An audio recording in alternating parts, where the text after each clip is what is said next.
নমস্কাৰ আপোনালোকক পুনৰবাৰ ইজি টু ষ্টাডি চেনেলৰ অন্য এটা ভিডিঅ'লৈ আপোনালোকক স্বাগতম জনাইছো। আজিৰ এই ভিডিঅ'টিত আপোনালোকৰ মাজলৈ কেইটামান অতি গুৰুত্বপূৰ্ণ জিঅ'গ্ৰাফিৰ লগত জড়িত কোৱেশ্চন এনসাৰ লৈ আহিছো আৰু এই কোৱেশ্চন এনসাৰসমূহ আপোনালোকক আগন্তুক আহি থকা এডিআৰই এছাম পুলিচৰ লগতে বিভিন্ন প্ৰতিযোগিতামূলক পৰীক্ষাসমূহত সহায় কৰিব। গতিকে আপোনালোকে ভিডিঅ'টো স্কিপ নকৰাকৈ সম্পূৰ্ণৰূপে চাব। আজিৰ ভিডিঅ'টিৰ প্ৰথমটো কোৱেশ্চন হৈছে ভাৰতৰ প্ৰথমটো ভূগৰ্ভস্থ ৰেলপথ ক'ত মুকলি কৰা হৈছে?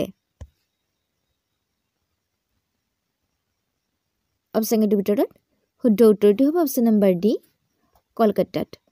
মনত ৰাখিব, ভাৰতৰ প্ৰথমটো ভূগৰ্ভস্থ ৰেলপথ কলকাতাত মুকলি কৰা হৈছে।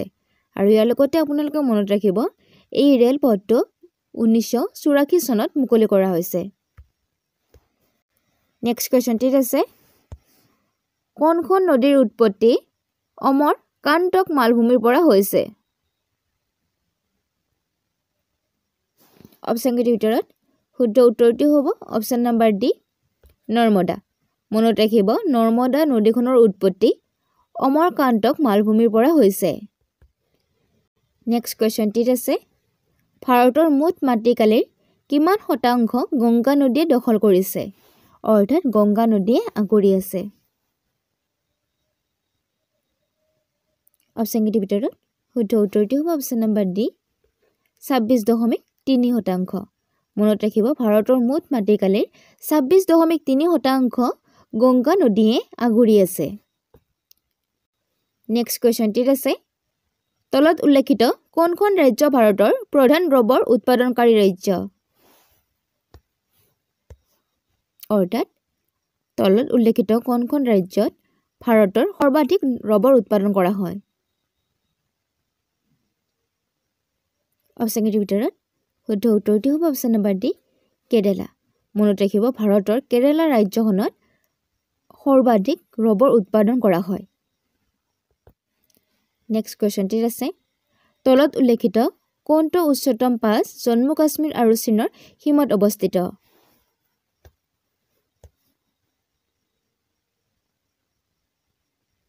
অপচনৰ ভিতৰত শুদ্ধ উত্তৰটো হ'ব অপচন নম্বৰ ডি, কাৰাকৰম। মনত ৰাখিব, কাৰাকৰম পাছ জম্মু কাশ্মীৰ আৰু চীনৰ সীমান্তত অৱস্থিত।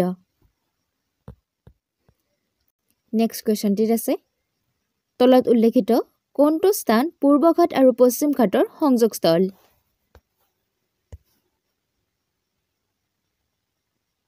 অপচনৰ ভিতৰত শুদ্ধ উত্তৰটো হ'ব অপচন নম্বৰ বি, নীলগিৰি পাহাৰ।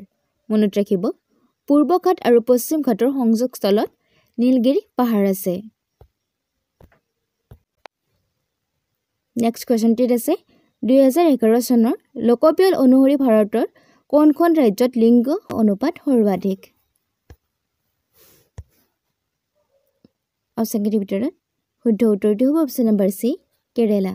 মনত ৰাখিব, 2011 চনৰ লোকপিয়ল অনুসৰি ভাৰতৰ কেৰেলা ৰাজ্যত লিংগ অনুপাত সৰ্বাধিক। নেক্সট কুৱেশ্যনটিত আছে, তলত উল্লেখিত কোনখন নদীৰ উৎপত্তি ভাৰতত নহয়?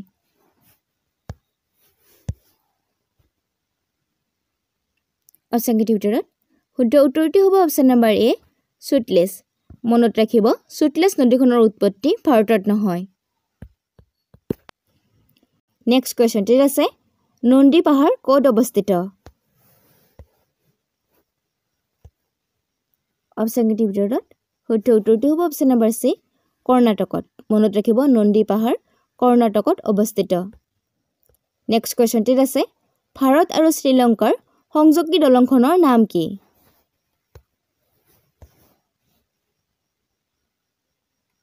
অপচনৰ ভিতৰত শুদ্ধ উত্তৰটো হ'ব অপচন নম্বৰ চি, এডমছ দলং। মনত ৰাখিব, ভাৰত আৰু শ্ৰীলংকাৰ সংযোগী দলংখনৰ নাম হৈছে এডামছ দলং। নেক্সট কুৱেশ্যনটিত আছে, তলৰ কোনখন চহৰ ভাৰতৰ 0 মাইল কেন্দ্ৰ বুলি জনা যায়? অপচনৰ ভিতৰত শুদ্ধ উত্তৰটো হ'ব অপচন নম্বৰ বি, নাগপুৰ। মনত ৰাখিব, নাগপুৰক ভাৰতৰ 0 মাইল কেন্দ্ৰ বুলি জনা যায়। নেক্সট কুৱেশ্যনটিত আছে, উৰিষ্যাত কোনখন নদীয়ে ইয়াৰ ব-দ্বীপ গঠন কৰিছে?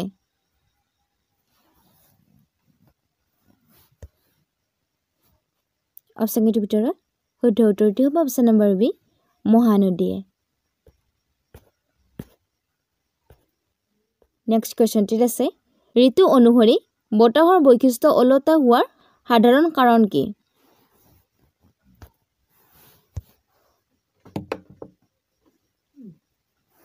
অপশ্যনকেইটাৰ ভিতৰত শুদ্ধ উত্তৰটি হ'ব অপশ্যন নম্বৰ সি মনচুন ক্লাইমেট মনত ৰাখিব ঋতু অনুসৰি বতাহৰ বৈশিষ্ট্য ওলোটা হোৱাৰ সাধাৰণ কাৰণ হৈছে মনচুন ক্লাইমেট নেক্সট কোৱেশ্চনটিত আছে তলত উল্লেখিত কোনখন নদীয়ে বিষুৱ ৰেখা দুবাৰ পাৰ হয়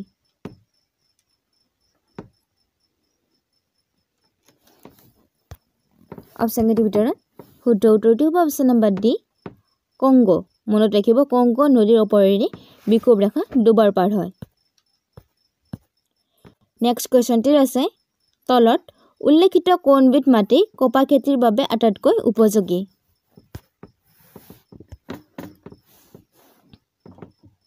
অপশ্যনকেইটাৰ ভিতৰত শুদ্ধ উত্তৰটি হ'ব অপশ্যন নম্বৰ বি কলা মাটি মনত ৰাখিব কপা খেতিৰ বাবে কলা মাটি আটাইতকৈ উপযোগী নেক্সট কোৱেশ্চনটিত আছে 2011 চনৰ লোকপিয়ল অনুসৰি ভাৰতৰ সৰ্বাধিক গ্ৰাম্য জনসংখ্যা থকা ৰাজ্য কি অৰ্থাৎ 2011 চনৰ লোকপিয়ল অনুসৰি কোনখন ৰাজ্যত সৰ্বাধিক গাঁৱৰ সংখ্যা আছে অপশ্যনকেইটাৰ ভিতৰত শুদ্ধ উত্তৰটি হ'ব option number D Uttar Pradesh মনত ৰাখিব উত্তৰ প্ৰদেশত 2011 চনৰ লোকপিয়ল অনুসৰি গ্ৰাম্য জনসংখ্যা সৰ্বাধিক নেক্সট কোৱেশ্চনটিত আছে লোকপিয়ল 2011 শ্লোগান কি আছিল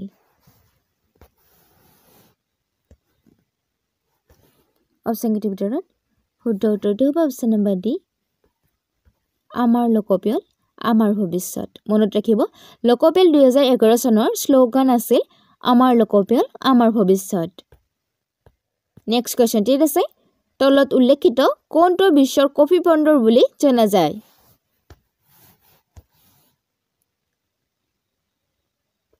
অপশ্যনকেইটাৰ ভিতৰত শুদ্ধ উত্তৰটি হ'ব অপশ্যন নম্বৰ সি সন্তোষ মনত ৰাখিব সন্তোষক বিশ্বৰ কফি বন্দৰ বুলি জনা যায়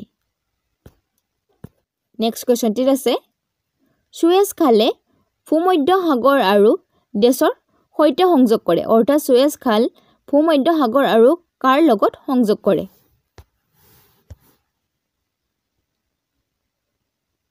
অপশ্যনকেইটাৰ ভিতৰত শুদ্ধ উত্তৰটি হ'ব অপশ্যন নম্বৰ বি লোহিত সাগৰ মনত ৰাখিব সুয়েজ খালে ভূমধ্য সাগৰ আৰু লোহিত সাগৰক সংযোগ কৰে নেক্সট কোৱেশ্চনটিত আছে তলত উল্লেখিত কোনটো ধূমকেতু 75 পৰা 76 বছৰৰ মূৰে মূৰে দেখা যায় তলত উল্লেখিত কোনটো ধূমকেতু 75 বা 76 বছৰৰ মূৰত দেখা দিয়ে অপশ্যনকেইটাৰ ভিতৰত শুদ্ধ উত্তৰটি হ'ব অপশ্যন নম্বৰ এ হেলিৰ ধূমকেতু মনত ৰাখিব হেলিৰ ধূমকেতু 75 বা 76 বছৰৰ মূৰত দেখা দিয়ে